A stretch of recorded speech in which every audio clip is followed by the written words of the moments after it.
पाक तीनत पाक बातन पाक दिल कर दे मुझे। पाक तीनत पाक बातन पाक दिल कर दे मुझे। हजरत तैयब शाहे शाहो गदा के वास्ते। हजरत तैयब शाहे शाहो गदा के वास्ते।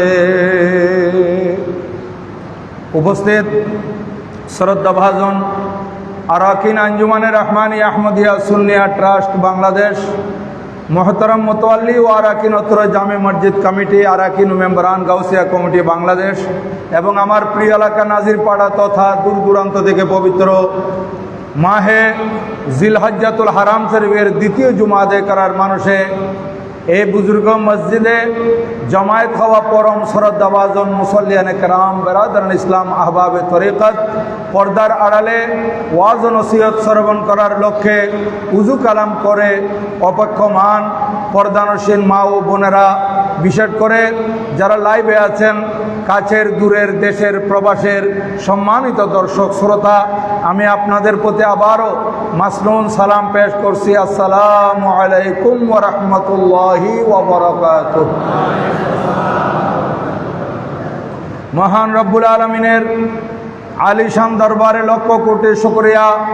সরকারে দু জাহাঁ বায়সে কৌন মকা আরওয়াহনা ফিদাহো সাল্লাল্লাহু তাআলা আলাইহি ওয়া আলা আলিহি ওয়া সাহবিহি ওয়া সাল্লামার নূরানি দরবারে দরুদ ও সালামের হাদিয়া তোহফা নজরানা পেশ করার পর আপনাদের শুকরিয়া আদায় করতেছি। বড় ভক্তি, মহাব্বত, আন্তরিকতা এবং এখলাস নিয়ে পবিত্র জুমার নামাজ আদায় করার মানুষে সমাবেত হয়েছেন কিংবা হতে চলেছেন। আল্লাহ জাল্লা ওয়া আলা আমাদের প্রত্যেকের উপস্থিতিকে কবুল আর মঞ্জুর করুন। সবাই বলুন আমিন। সম্মানিত হাজিরিন, এখনও আইয়ামে উদহিয়া কোরবানি দিবস চলতেছে। আজকে পবিত্র কোরবানির দ্বিতীয় দিবস। আজকেও অনেক ভাইয়েরা আল্লাহর নামে পশু কোরবানি দিতেছেন। হয়তো কেউ আগামীকাল পর্যন্ত দিবেন। আগামীকাল সূর্যাস্তের আগ পর্যন্ত 3 দিন কোরবানি দেওয়া যায়। জিলহজ্জাতুল হারাম শরীফের 10 তারিখ সকাল থেকে জিলহজ্জাতুল হারাম শরীফের 12 তারিখ সূর্যাস্তের আগ পর্যন্ত কোরবানির দিন, কোরবানির সময়। সেখানে 3 দিন 2 রাত। প্রিয় উপস্থিতি, আজ আমি আপনাদের খেদমতে তাকওয়া এবং হুজুর কেবলা গৌসে জামা আল্লামা হাফেজ কারি সৈয়দ মোহাম্মদ তৈয়ব শাহ আলাইহির রহমা নিয়ে কিছু আলোচনা করার ইচ্ছা পোষণ করেছি। একদিকে তাকওয়া, যে আল্লাহ পাক সুবহানাহু ওয়া তাআলা যে বলেছেন তোমাদের তাকওয়া আল্লাহর কাছে পৌঁছায়। এই তাকওয়া জিনিসটা কি, এ সম্পর্কে আলোচনা হবে। এবং যে তাকওয়া হুজুর কেবলা গৌসে জামা আল্লামা সৈয়দ মোহাম্মদ তৈয়ব শাহ রহমতুল্লাহ আলাইহির কাছে ছিল, সে নিয়ে কিছু আলোচনা হবে। আমি পবিত্র কালামুল্লাহ শরীফের 6তম পারা 5 নম্বর সূরা মায়েদার 27 নম্বর আয়াতের শেষ অংশ আমি তেলাওয়াত করেছি, যেখানে মহান রব্বুল আলামিন ইরশাদ করেন, ক্বাল ইন্নামা ইয়াতাকাব্বালুল্লাহু মিনাল মুত্তাকিন। তিনি বললেন, নিশ্চয় আল্লাহ সুবহানাহু ওয়া তাআলা মুত্তাকিদের থেকেই কবুল করে থাকেন। কি? কোরবানি।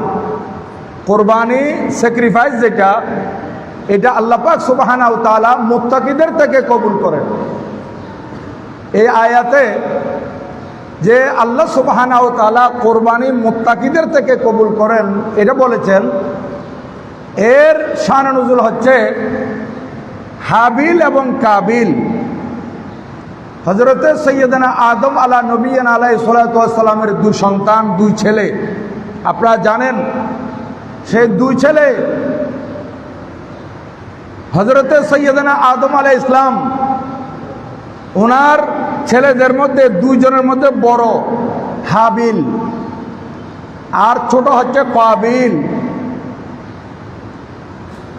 হযরতে হাবিল এবং কাবিল যখন বড় হলো, হযরত আদম আলাইহিস সালাম বললেন যে হাবিল তুমি আকলিমাকে শাদী করবে, আর অপরদিকে কাবিলকে বললেন তুমি লাবুদাকে শাদী করবে।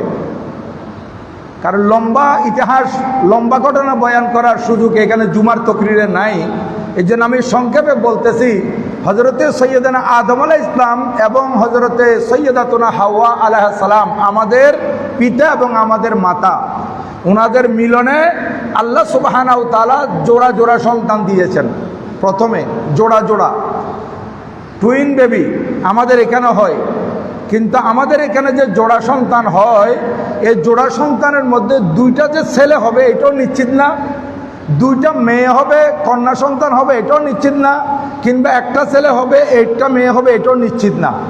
কারো জোড়া সন্তান দুইটা ছেলে, কারো জোড়া সন্তান দুটি মেয়ে, কারো জোড়া সন্তান এক ছেলে এক মেয়ে।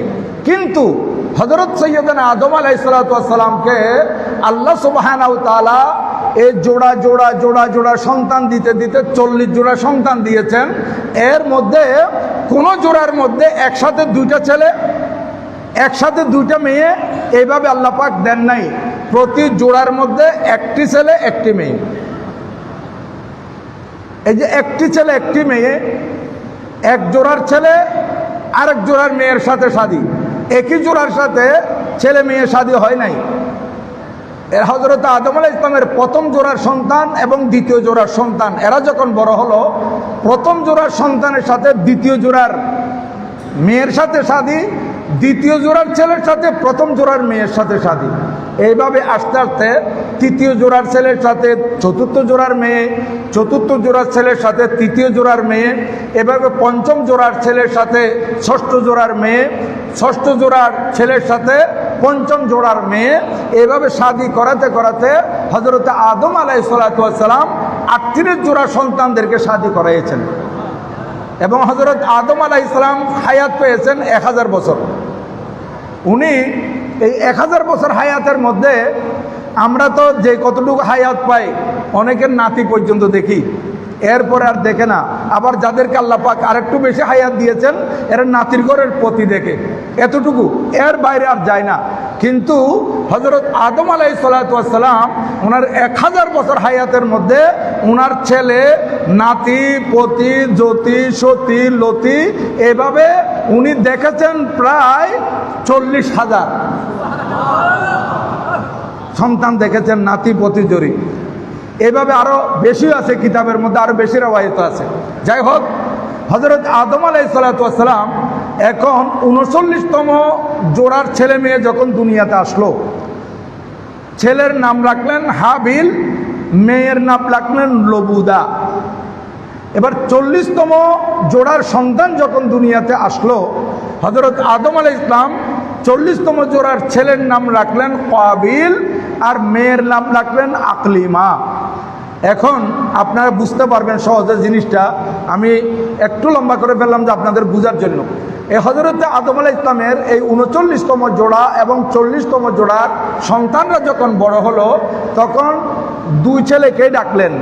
39তম জোড়া এবং 40তম জোড়ার দুই ছেলে, দুটাকে ডাকলেন, হে আমার হাবিল, হে আমার কাবিল, শোনো, তোমরা বিবাহের উপযুক্ত হয়েছ, আমি তোমাদেরকে শাদী দিতে চাই। হে হাবিল, তুমি 39তম জোড়ার, তুমি 40তম জোড়ার আকলিমাকে শাদী করবে। আর হে কাবিল, তুমি 40তম জোড়ার ছেলে, তুমি 39তম জোড়ার লবুদাকে শাদী করবে।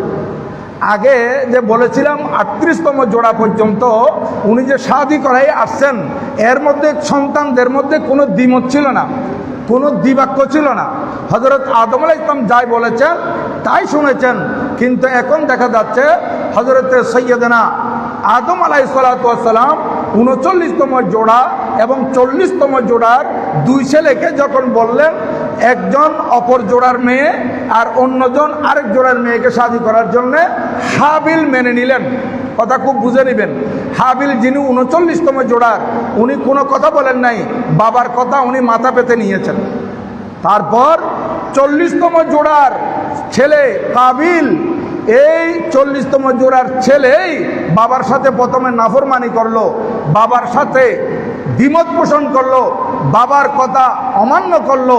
সে বলতেছে, বাবা আমি লবুদাকে শাদী করতে পারবো না, আমি লবুদাকে শাদী করতে পারবো না। কেন? বলে সে আমার পছন্দের না। তো তুমি কাকে শাদী করবে? বলে আমি আকলিমাকে শাদী করব। হযরত আদম আলাইহিস সালাম বললেন এটা শরীয়তে জায়েজ নাই, এটা আল্লাহ এখানে রাজি হবেন না, কারণ আকলিমার তুমি মায়ের গর্ভে একসাথে ছিলে, এ তোমার আপন বোন, একে তুমি শাদী করতে পারো না। তারপরও সে বলল এটা আপনার মন গড়া কথা। উচ্চ স্বরে বলুন নাউজুবিল্লাহ। হযরত সৈয়দনা আদম আলাইহিস সালামের এই ছেলে যখন বলল আব্বা এটা আপনার মন গড়া কথা, তখন আল্লাহ সুবহানাহু ওয়া তাআলা আদম আলাইহিস সালামকে বললেন, ও আদম আপনি আপনার দুই সন্তানকে আমি আল্লাহর নামে কোরবানি দিতে বলেন, যার কোরবানি কবুল হবে সে আকলিমাকে শাদী করবে। সুন্দর ফয়সালা আল্লাহ তাআলার পক্ষ থেকে। এবং আল্লাহ সুবহানাহু ওয়া তাআলা সেটা আবার কোরআন শরীফে উল্লেখ করে দিয়েছেন সূরা মায়েদা ৬ষ্ঠতম পারা ৫ নম্বর সূরা ২৭ নম্বর আয়াতের মধ্যে।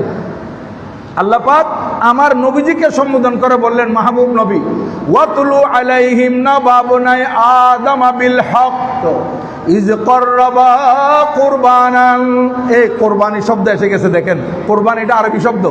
ইজ কররাবা কুরবানান ফাতুকবিলা মিন আহাদিহিমা ওয়া লাম ইয়াতাকাব্বাল মিনাল আখার।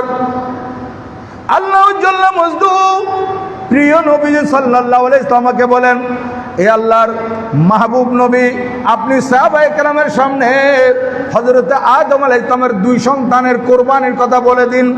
যখন তারা কোরবানি করেছিল, একজনের কোরবানি কবুল হয়েছিল, অপরজনের কোরবানি কবুল হয়নি। একজনেরটা কবুল হয়েছে, আরেকজনেরটা কবুল হয় নাই। এখন প্রশ্ন করতে পারেন, হুজুর আমরাও তো কোরবানি দিই, আমরা তো অনেক কোরবানি দিয়েছি, আপনি বলতে পারবেন কারটা কবুল হয়েছে কারটা কবুল হয় নাই? আমরা বলতে পারবো না। কিন্তু সেই সময় কার কোরবানি কবুল হয়েছে আর কার কোরবানি কবুল হয়নি এরা চাক্ষুষ দেখে বলতে পারত, এরা স্বচক্ষে দেখে বলতে পারত। কারণ যার কোরবানি কবুল হতো সেটা আকাশ থেকে একটা আগুন এসে জ্বালিয়ে দিত। এটা একটা নিশানা ছিল, আলামত ছিল। হ্যাঁ, এখন হাবিলের কোরবানি কবুল হলো, তাহলে আদম আলাইহিস সালাম যে কথা বলেছিলেন, হাবিল তুমি 39তম জোড়ার ছেলে 40তম জোড়ার আকলিমাকে শাদী করবে, এটা আল্লাহর দরবারে কবুল হয়ে গেছে, উনার কোরবানি কবুল হয়েছে। আর যে ছেলে নিজের আপন বোনকে শাদী করার কথা বলেছে পছন্দ হওয়ার কারণে, যেটা আদম আলাইহিস সালাম নিষেধ করেছেন, সেটাই আল্লাহ পাক সুবহানাহু ওয়া তাআলা সেই নিষেধের উপরেই এই যে কোরবানি কবুল করেন নাই, তার কোরবানি কবুল হয় নাই। এখন সে কি বলল? সে নিজের আপন ভাইকে বলতেছে, ক্বালা লা আকতুলান্নাক, আমি তোমাকে খুন করব। দেখেন এই খুনের কোন থেকে আসতেছে? এ সর্বপ্রথম নিজের ছোট ভাই বড় ভাইকে খুন করার কথা বলেছিল আদম আলাইহিস সালামের 40তম জোড়ার ছেলে কাবিল 39তম জোড়ার ছেলে হাবিলকে বলেছিল লা আকতুলান্নাক, আমি তোমাকে খুন করব। কারণ সে যদি বড় ভাইকে খুন করে দিতে পারে তাহলে আকলিমাকে শাদী করে ফেলতে পারবে, কারণ বড় ভাই তো চলে গেল দুনিয়া থেকে। এখন সে বলছে আমি তোকে খুন করব, খুনের হুমকি দিল। বড় ভাই কি বলল? যেখানে সহজ সরল, ক্বালা ইন্নামা ইয়াতাকাব্বালুল্লাহু মিনাল মুত্তাকিন। হযরতে হাবিল বললেন, ও ভাই তুমি আমাকে হত্যার হুমকি দিচ্ছ কেন? শুনো শুনো শুনো, আল্লাহু জাল্লা মজদুহু কুরবানি কার থেকে কবুল করে দেখো। আল্লাহ পাক সুবহানাহু ওয়া তাআলা কুরবানি কবুল করেন যাদের অন্তরে তাকওয়া থাকে। যাদের অন্তরে তাকওয়া থাকে তাদের থেকে আল্লাহ পাক কুরবানি কবুল করেন। তোমার অন্তরে তাকওয়া নাই, কারণ তুমি তোমার মায়ের গর্ভে থাকা আপন বোনকে যখন শাদী করতে চেয়েছো, তাহলে তো বুঝে গেল তোমার কলবে কি নেই, তাকওয়া নাই, খোদাভীতি নাই। তোমার অন্তরে যদি খোদাভীতি থাকতো তাহলে তুমি এই কথা বলতে পারতে না। আল্লাহ পাক সুবহানাহু ওয়া তাআলা কুরবানি কবুল করেন মুত্তাকিদের থেকে। তাহলে সেই ধারাবাহিকতায় এখন নয়, বরং কিয়ামত পর্যন্ত কুরবানি কবুল হবে মুত্তাকিদের থেকে। এবং যাদের কুরবানি আল্লাহ সুবহানাহু ওয়া তাআলা কবুল করবেন, যাদের কুরবানি আল্লাহ সুবহানাহু ওয়া তাআলা কবুল করবেন, যাদের কুরবানি আল্লাহর দরবারে কবুল হবে, তারাই একমাত্র কামিয়াব হবে। যাদের কুরবানি আল্লাহ পাক কবুল করবেন, তাদের জীবনের গুনাহ মাফ হয়ে যাবে। কুরবানি কবুল হলে ফায়দা কি জানেন? জীবনের পিছের সব গুনাহ মাফ একসাথে, যার কুরবানি কবুল হয়ে গেছে। তাহলে দেখেন কুরবানি কাদের থেকে কবুল হয়? যাদের অন্তরে তাকওয়া আছে। আবার এইটা তো বললাম সূরা মায়েদার 27 নম্বর আয়াত। আবার আমরা সূরা হজের মধ্যে যদি যাই, সূরা হজ এটা হচ্ছে 17তম পারা, এটা সূরা নম্বর হচ্ছে 22, এটা 37 নম্বর আয়াত যদি আমরা দেখি, আল্লাহ সুবহানাহু ওয়া তাআলা ইরশাদ করেন, লা ইয়ানালাল্লাহা লুহুমুহা ওয়ালা দিমাউহা ওয়ালাকিন ইয়ানালুহুত তাকওয়া মিনকুম। এই বান্দা, তোমাদের কুরবানিকৃত পশুর গোশত এবং রক্ত আল্লাহর কাছে পৌঁছায় না। লা ইয়ানালাল্লাহা লুহুমুহা ওয়ালা দিমাউহা। দেখেন আমার আল্লাহ বলেন, তোমরা যে পশু কুরবানি দিচ্ছ, তোমাদের পশুর রক্ত মাটিতে নালা নর্দমায় গড়িয়ে যাচ্ছে, নালা নর্দমায় গড়িয়ে পড়তেছে, আর গোশত তোমাদের পেটে যাচ্ছে। তাহলে আমার কাছে কি পৌঁছাইলো? গোশত তোমাদের কাছে, রক্ত নালা নর্দমায় গড়িয়ে পড়লো, ছড়িয়ে গেল। আর এদিকে বান্দা, তোমার কোরবানির ভিতর দিয়ে আমি শুধুমাত্র চাই তোমার তাকওয়া। তোমাদের অন্তরের মধ্যে তাকওয়া আছে কিনা? এখন তাকওয়া জিনিসটা কি? এই যে আমি বারবার তাকওয়া তাকওয়া তাকওয়া বলতেছি, অনেকের মধ্যে প্রশ্ন আসতে পারে, হুজুর তাকওয়া কি? এটা তো আমরা বুঝতে পারলাম না, খালি তাকওয়া তাকওয়া বলতেছেন। এই তাকওয়ার ব্যাপারে হযরত সৈয়দনা উমর ইবনুল খাত্তাব রাদিয়াল্লাহু তাআলা আনহু নবীজির আরেকজন সাহাবী হযরতে উবাই বিন কাব রাদিয়াল্লাহু তাআলা আনহুকে জিজ্ঞাসা করেছিলেন, এই উবাই বিন কাব রাদিয়াল্লাহু তাআলা আনহু তাকওয়া কাকে বলে? দেখেন ইসলামী জাহানের দ্বিতীয় খলিফা, অর্ধ জগৎ যিনি শাসন করেছেন, হযরতে সৈয়দনা উমর আল ফারুক রাদিয়াল্লাহু তাআলা আনহু, উনি জিজ্ঞাসা করেছেন আরেকজন সাহাবীর কাছ থেকে। তখন ওই সাহাবী পাল্টা প্রশ্ন ছুড়ে দিলেন। উনি তাকওয়ার উত্তর না দিয়ে ফারুক আজম রাদিয়াল্লাহু তাআলা আনহুকে ফার্দার প্রশ্ন করে বসলেন, হুজুর আমি আপনার কাছে একটা প্রশ্ন করতে চাই। বলেন কি প্রশ্ন আপনি করতে চান বলেন। তিনি বলেন, হুজুর আমি প্রশ্ন করতে চাই, আপনি কাঁটাযুক্ত গাছের বাগান দেখছেন? কাঁটাযুক্ত কাঁটাদার গাছের জঙ্গল দেখছেন আপনি? বলে হ্যাঁ দেখছি। কোনো সময় সেখানে গেছেন? বলে গেছি। বা উনি বললেন যে এই কাঁটাদার গাছওয়ালা জঙ্গল, কাঁটাদার গাছওয়ালা বাগান, এখানে যদি কেউ যায় তাহলে কিভাবে যাবে বলেন? কিভাবে চলাফেরা করবে? সেখানে কিভাবে হাঁটবে? আপনি একটু বলেন।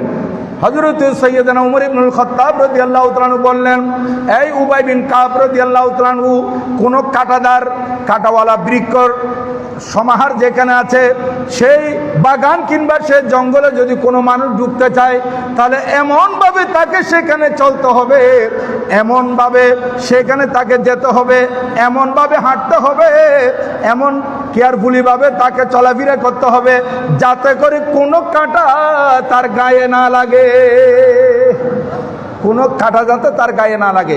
আমরা এরকম কোনো পাগলও তো নাই যে পাগলকে যদি এরকম কাঁটাদার গাছের বাগানের ভিতর ঢুকাই দেওয়া হয়, সে দৌড়ে চলে আসবে, কাঁটা ঢুকলে ঢুকুক, আমার গায়ে কাঁটা লাগলে লাগুক, আমি চলে যাব, এরকম কেউ যাবে না। এবং চাইবে যে শত চেষ্টা করবে, বুলাক্রমে হয়তো একটা দুইটা ঢুকে যেতে পারে, কিন্তু আপ্রাণ চেষ্টা করবে একটা কাঁটাও যাতে শরীরে না লাগে, এটা তো প্রত্যেকে চাইবে।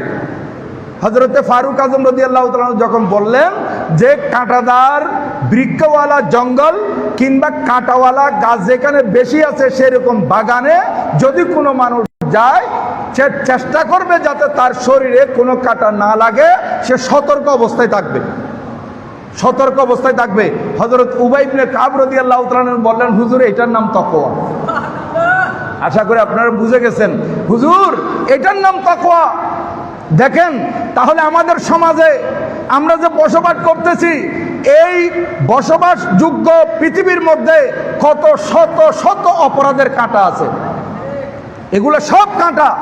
মনে করতে হবে মানুষ মিথ্যা বলে, সে মিথ্যা বলে কামিয়াব হয়ে গেল কিছুক্ষণের জন্য, নয়, তার গায়ে মিথ্যার কাঁটা ফুটছে, তার গায়ে মিথ্যার কাঁটা লাগছে। একজন আরেকজনকে হিংসা করছে, এই হিংসা যে করলো সে কামিয়াব হয় নাই, সে কিছুক্ষণ হিংসা করে মনে শান্তি দিল, নয়, সে তার শরীরের মধ্যে হিংসার একটা কাঁটা ঢুকিয়ে দিল। একজনের সুদ গ্রহণ করছে, সে বলতেছে আমি যখন সুদ খাইলাম আমার টাকা, এই সুদের কারণে যে 1000-এ আমি 10 টাকা লাভ, 1000-এ 100 টাকা পাইলাম, 1 লাখ টাকায় আমি মাসে 2000 টাকা 4000 টাকা পাইতেছি, মনে করতেছে আমার টাকা বেড়ে যাচ্ছে। আরে নয়, আর যে ব্যক্তি সুদ গ্রহণ করছে তার শরীরের মধ্যে সুদের একটা নাপাক কাঁটা ঢুকে গেছে। যে ব্যক্তি ঘুষ নিচ্ছে সে মনে করতেছে আমার বেতন 40,000 টাকা, ঘুষে ঘুষে আমি 2 লাখ টাকার উপরে কামাইতেছি, নয় 40,000 টাকা বেতন, এটাই ছিল হালাল। আর বাকি ঘুষের যে টাকা, এগুলো শরীরের মধ্যে একটা নাপাক কাঁটা ঢুকতেছে, যে নাপাক কাঁটা। এরকম আমাদেরকে বুঝতে হবে যাতে আমাদের এই শরীরের মধ্যে কোনো ধরনের কাঁটা, অন্যায়ের কাঁটা, নাপাকের কাঁটা, অপরাধের কাঁটা আমাদের শরীরে না লাগে। এভাবে যদি আমরা চলতে পারি, এটার নাম হচ্ছে তাকওয়া। এজন্য আল্লাহ পাক সুবহানাহু ওয়া তাআলা বলেন, বান্দা মুত্তাকিদের থেকেই কুরবানি কবুল হয়। তাহলে মুত্তাকি কাকে বলে? মুত্তাকি ওই ব্যক্তিকে বলে যে ব্যক্তি গুনাহ থেকে বেঁচে থাকবে। কথা সহজ কথা, গুনাহ থেকে বেঁচে থাকবে। এবং মুত্তাকি কাকে বলে? যে মুত্তাকি বলা হয় যে ব্যক্তি সব সময় নেক আমল করবে। দুইটা গেল। 1 নম্বর, মুত্তাকির কাজ কি? মুত্তাকি কে হতে পারবে? যে গুনাহ থেকে বেঁচে থাকতে পারবে। 2 নম্বর, মুত্তাকি কে হতে পারবে? 2 নম্বর, যে ব্যক্তি নেক আমল করতে পারবে, ভালো আমল করতে পারবে। 3 নম্বর, মুত্তাকি কে? যে মুত্তাকি আল্লাহর ভয় কলবের মধ্যে সব সময় থাকবে। আল্লাহর ভয়, যেমন মনে করেন এমন আমাদের মধ্যে কলবের মধ্যে আল্লাহর ভয় নাই, বন্দার ভয় বেশি। দেখেন একজন চুরি করতেছে, সে ডানে বামে তাকাচ্ছে যে কেউ দেখতেছে কিনা, তখন সে তো এ মানুষে তাকে দেখতেছে কিনা সে চাচ্ছে, কিন্তু আল্লাহ যে তাকে তাকিয়ে আছে, আল্লাহকে যে দেখতেছে, তাহলে কি বুঝে গেল? একজন চোরের অন্তরে মানুষের ভয় আছে, আল্লাহর ভয় নাই। তো সে মুত্তাকি কেমনে হবে? মুত্তাকি আল্লাহর ভয় থাকতে হবে। একজন মানুষ মিথ্যা বলতেছে বাঁচার জন্য, আরেকজন সামনে মিথ্যা বলতেছে কেন? যে এখানে কাজ যেটা করে ফেলছে সেটাকে বাঁচার জন্য, অপরাধ ধামা চাপা দেওয়ার জন্যই তো মিথ্যা কথা বলতেছে। যে মিথ্যা কথা বলতেছে, ভয় কাকে পাচ্ছে? তার সামনে যাকে বর্ণনা দিচ্ছে তাকে ভয় পাচ্ছে, কিন্তু আল্লাহকে ভয় পাচ্ছে না। দেখেন তাহলে আমরা যে অপরাধ করি, আমরা মানুষকে ভয় করি, আল্লাহকে ভয় করি না। কিন্তু এখানে তাকওয়া কাকে বলে? যে তাকওয়া হচ্ছে যে গুনার কাজ বর্জন করবে, নেক আমল করবে এবং সব সময় আল্লাহর ভয় অন্তরে থাকবে। আমাকে কেউ দেখুক না দেখুক, আল্লাহ দেখতেছে। আমরা 7ম শ্রেণীতে যখন পড়তেছিলাম, আমার বন্ধুবর এই সিটি কলেজের প্রিন্সিপাল, উনিও আমাদের সাথে ছিলেন, তখন আমাদেরকে আদব পড়াইছিলেন হুজুরে, আমার এখনো মনে আছে। আর রজুলু ওয়া তুফাহা, একজন মানুষ এবং এই একটা ফল, তুফাহ আপেল বা ফলের গাছ, এটা এই আসারেক ওয়া ইবনুহু, সরি প্রথম যেটা বলছি এটা ভুল, আসারেকু ওয়া ইবনুহু, চোর এবং তার ছেলে, চোর এবং তার ছেলে। আমার এখনো মনে আছে। এখন চোর বেটা মানুষের বিলে যে চাষ করা হয়েছে ওখানে আলু উঠছে, আলু চুরি করার জন্য গেছে, তার ছেলেকে আইলের মধ্যে দাঁড় করে রাখছে, বলতেছে তুমি ডানে বামে দেখবে, কোনো মানুষ দেখলে আমাকে বলবে আব্বা দেখতেছে, মানুষ দেখলে আমাকে সতর্ক করবে। ছেলেকে আইলের মধ্যে দাঁড় করাই দিয়ে সে ওই আলু চুরি করার জন্য খেতে নামছে। নামতেই যখন আলু ধরলো তখন ছেলে বলতেছে আব্বা দেখতেছে, আব্বা দেখতেছে। তাড়াতাড়ি হাত উঠে ফেললো আলু থেকে, বলছে কই, আমি তো কোনো মানুষ দেখতেছি না। কে দেখতেছে? বলে আল্লাহ দেখতেছে। দেখেন এটার নাম হচ্ছে তাকওয়া, আল্লাহ দেখতেছে। এই ভয় যদি মানুষের অন্তরে থাকে, মানুষ কোনোদিন অপরাধ করতে পারবে? কোনোদিন পারবে না। এই একটা জিনিস মানুষ যদি কলবের মধ্যে ধারণ করতে পারে, তাকওয়া, এই আল্লাহর ভয়, গুনার কাজ বর্জন, নেক আমল করা, এই তিনটা জিনিস যদি মানুষের মধ্যে আসে, সেই মানুষ ওলি হয়ে যাবে। আজকে এই গুনাহ বর্জন, নেক আমল করা এবং আল্লাহর ভয়, এটা যদি আমরা দেখি, আমার গৌসুজমা হুজুর কেবলা সৈয়দি সনদি মুর্শিদ আল্লামা সৈয়দ মোহাম্মদ তৈয়ব শাহ রহমতুল্লাহ আলাইহির জীবন যদি দেখা যায়, সম্পূর্ণ উনি তাকওয়ার উপর অবস্থান করেছেন, সম্পূর্ণ তাকওয়া। আল্লাহর ওলিগণ, প্রত্যেকটা ওলির মধ্যে তাকওয়া আছে। তো তাকওয়া না হলে ওলি কেমনে হবে? তাকওয়া তো থাকতেই হবে। তো হুজুর কেবলা সৈয়দ মোহাম্মদ তৈয়ব শাহ রাদিয়াল্লাহু তাআলা আনহুকে আমরা ছাত্র জীবনে দেখেছি। হুজুর কেবলা শেষ সবর, তখন আমাদের ফাজেল ক্লাস, আমরা ফাজেলে ছিলাম 1986 ইংরেজিতে আমরা ফাজেল পরীক্ষা দিয়েছিলাম, তখন কামেলে উঠি নাই। হুজুর কেবলাকে দেখেছি আমরা অনেক, 80 ইংরেজি থেকে দেখে আসছি আলহামদুলিল্লাহ। তো হুজুর কেবলাকে অনেকবার দেখেছি। হুজুর কেবলাকে দেখলেই আল্লাহর স্মরণ হয়। আল্লাহর ওলি কাকে বলে? সাহাবায়ে কেরাম জিজ্ঞাসা করলেন আমার নবীজির কাছে, ইয়া রাসূলুল্লাহ, আউলিয়া কারা? আপনি যে ওলি আউলিয়ার কথা বলেন, দেখেন ওলি আউলিয়ার কথা আমার নবীজির দরবারে উঠেছে, ওলি আউলিয়ার কথা আল্লাহ পাক কোরআনে পাকে আলোচনা করেছেন। ওলি আউলিয়া, আজকে সে ওলি আউলিয়ার দুশমন আমাদের দেশে ভরে গেছে, আছে না? আমাদের দেশে ওলি আউলিয়ার দুশমন ভরে গেছে। এ যারা ওলি আউলিয়ার বিরোধিতা করবে, মনে করতে পারবেন বাতিল চিনার একটা বড় আলামত, সে ওলিকে ঘৃণা করবে। আল্লাহর ওলির বিরুদ্ধে যখন বলবে, তখন আপনি বুঝে নিতে পারবেন সে আল্লাহর দুশমন, আল্লাহ রসুলের দুশমন।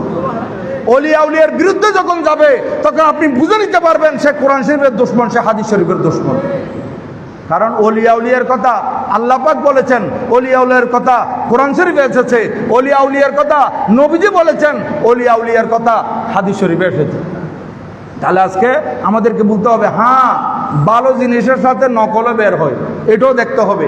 আবার আমরা যখন আউলিয়া কেরামের তারিফ করি, এই সুযোগে কিছু ভণ্ড বেড়ে যায়, আবার ভণ্ডর উৎপত্তি হয়। এ কোনো অলিও নয়, কিছু নয়। সে চিন্তা করলো যে আমি যদি অলিশা যেতে পারি, তাহলে আমি কামিয়াব হতে পারবো, দুনিয়াতে আমার সম্মান বেড়ে যাবে। এ ভণ্ড, এ অলি নয়, এর কাছে নামাজ নাই, রোজা নাই, আমল নাই, কিচ্ছু নাই, তাকওয়া নাই। সে নিজে নিজে মন করে অলি সাজতেছে, সে ভণ্ড। এগুলো থেকে বেঁচে থাকতে হবে। আসল জিনিসও বেছে নিতে হবে, আবার আপনাকে নকল থেকে বেঁচে থাকতে হবে। এই জন্য আমরা কোনো একটা জিনিস কেনার সময় বারবার দেখি এটা আসল কিনা নাকি নকল, আমরা যাচাই করি। এবং একটা আসল জিনিস কোনো কোম্পানি যখন বের করে, তার বিরুদ্ধে যখন নকল বের হয়, তখন ট্রেডমার্ক দিয়ে দেয় যে আপনার এই ট্রেডমার্কটা দেখে কিনবেন, এটা আসল। আর ট্রেডমার্ক এটা যদি না থাকে, আপনারা বুঝতে পারবেন এটা নকল। তাহলে আমরা নকল থেকে বেঁচে থাকবো। নকল ওলি, যারা ভণ্ড ওলি, এদের থেকে বেঁচে থাকতে হবে। এবং যারা হক্কানি রব্বানি ওলি, তাদের অনুসরণ করতে হবে। এদের অনুসরণ করা, এটা আল্লাহ সুবহানাহু ওয়া তাআলার নির্দেশ। তো আমার হুজুর কেবলা আমাদেরকে বারবার বলেছেন, সৈয়দি সনদি মখদুমি সৈয়দ মোহাম্মদ তৈয়ব শাহ রাদিয়াল্লাহু তাআলা আনহু, যে বারবার বায়াত করার সময় বলেছেন, বাতিল ফিরকে সে বচো, বাতিল ফিরকে সে বচো, বাতিল ফিরকে সে বাঁচো। বাতিল থেকে বাঁচতে হবে। নবী ওলির দুশমন, যারা আল্লাহর দুশমন, এরা মুসলমান নামদারি, কিন্তু দুশমনে খোদা, দুশমনে নবী, দুশমনে ওলি, এদের থেকে বেঁচে থাকার জন্য আমার হুজুর কেবলার এই তকরির এখন ফেসবুকে, ইউটিউবে বাসতেছে। আপনারা দেখবেন যে হামারা রাস্তা আলাগ হে, উনকা রাস্তা আলাগ হে। হুজুর কেবলা স্পষ্ট বলে দিয়েছেন, আমাদের রাস্তা একটা, ওদের রাস্তা আর একটা। ওরা ওদের রাস্তায় চলবে, আমরা ওদের রাস্তায় চলবো না। কারণ ওদের রাস্তায় চললে ওই গুমরা হয়ে যাব। আমরা যদি আমাদের রাস্তায় থাকি, যেটা রাসূল পাক সাল্লাল্লাহু আলাইহি ওয়াসাল্লাম বাতিয়ে দিয়েছেন, এই যে সোজা রাস্তা, হাযা সিরাতি মুস্তাকিমা। আমার নবীজি সাহাবায়ে কেরামের সামনে একদিন একটা সামনে সোজা রেখা টানছেন, রেখা টানে বলতেছেন, হাযা সিরাতি, হাযা সিরাতুই মুস্তাকিমা, এটা আমার সোজা পথ। ডানে বামে আঁকা বাঁকা কিছু রাস্তা আপনি নবীজির একে দিলেন, বলেন হাজিহি সুবুলুন, এগুলো কতগুলো রাস্তা, কিন্তু এগুলো হকের রাস্তা নয়। এই যেগুলো বাতিলের রাস্তা, এগুলো বাতিলরা বাতুলতার মধ্যে থাকবে, ভিন্ন রাস্তায় চলবে, কিন্তু আমরা সবসময় সোজা পথের উপর থাকবো। আল্লাহ পাক সুবহানাহু ওয়া তাআলা আমাদেরকে সবসময় সরল এবং সঠিক পথের উপর দণ্ডায়মান থেকে আমরা ভালো আমল করে আকীদা মজবুত রেখে আল্লাহর ভয় অন্তরে জায়গা দিয়ে আমাদেরকে সবসময় চলার তৌফিক দান করুন। সবাই বলুন আমিন। আল্লাহু আকবার। ইয়া রাসূলুল্লাহ সাল্লাল্লাহু আলাইহি ওয়াসাল্লাম, ইয়া গোসলাল মুস্তাকিম, জিন্দাবাদ জিন্দাবাদ জিন্দাবাদ। সম্মানিত হাজরিন, আমি হুজুর কেবলা আলমের উপর লম্বা তকরির করতে পারি নাই। বিগত বছরের জুমাগুলোতে হুজুর কেবলা তকরির রয়েছে আলহামদুলিল্লাহ। আগামী মঙ্গলবার আমাকে ওই দিন সেক্রেটারি সাহেব বলে দিয়েছেন এটা বলে দেওয়ার জন্য। তো আমি সেই দিন ঈদের দিনও বলছি, আজকেও আবার বলতেছি, আগামী মঙ্গলবার 2রা জুনের 2 তারিখ মঙ্গলবার এই গৌসে জমা বানিয়ে জশ্নে জুলুস ঈদে মিলাদুন নবী সাল্লাল্লাহু আলাইহি ওয়াসাল্লাম ওয়া বানিয়ে গাউসিয়া কমিটি ওয়া বানিয়ে তরজুমান আহলে সুন্নাত ওয়া বানিয়ে মাদারসে কাসীরা সৈয়দি সনদি মখদুমি আল্লামা হাফেজ কারি সৈয়দ মোহাম্মদ তৈয়ব শাহ রহমতুল্লাহ তাআলা আলাইহির উরসে পাক আগামী মঙ্গলবার 2রা জুন 26 সাল সকাল 9টা থেকে আমাদের এখানে আলমগীর খানাকা শরীফে আঞ্জুমানুর রহমানিয়া আহমদিয়া সুন্নিয়া ট্রাস্টের ব্যবস্থাপনায় প্রোগ্রাম আরম্ভ হয়ে যাবে। প্রথম অধিবেশন, সেখানে খতমে কুরআনুল করিম, খতমে সহিহ বুখারী শরীফ, খতমে মজমুয়ে সলাওয়াতুর রাসূল সাল্লাল্লাহু আলাইহি ওয়াসাল্লাম শরীফ এবং খতমে গৌসিয়া শরীফ।